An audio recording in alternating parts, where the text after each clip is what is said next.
L'obertura d'aquest carrer, la baixada de la Plana fins al carrer del Tajo, serà la primera actuació per implantar la superilla al barri d'Horta. El que es pretén és que el carrer segueixi recte fins a agafar el carrer Tajo.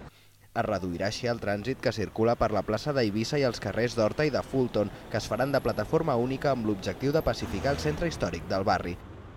També es donarà prioritat als vianants a la zona on hi ha equipaments, com el centre cívic o la piscina municipal, i que és molt propera a diverses escoles del barri.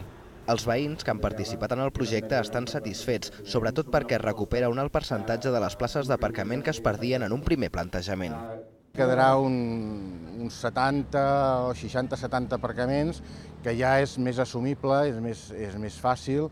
El que sí que hem demanat és, com a mínim per una zona del barri, si pogués ser tota, la col·locació de zona verda. Tot i això, també hi ha veïns contraris a la superilla, sobretot per l'increment de trànsit que suposarà pels carrers al voltant dels que especificaran. Des del districte recorden que la reducció del trànsit al centre d'Horta és una reivindicació molt antiga. Revisar amb una visió integral, no? I veure com es pot avançar en la pacificació d'aquests carrers, no? Com tornar a aquest caràcter original del casc antic d'Horta. Les obres començaran a principis de l'any vinent, però les actuacions seran amb caràcter reversible en una primera instància.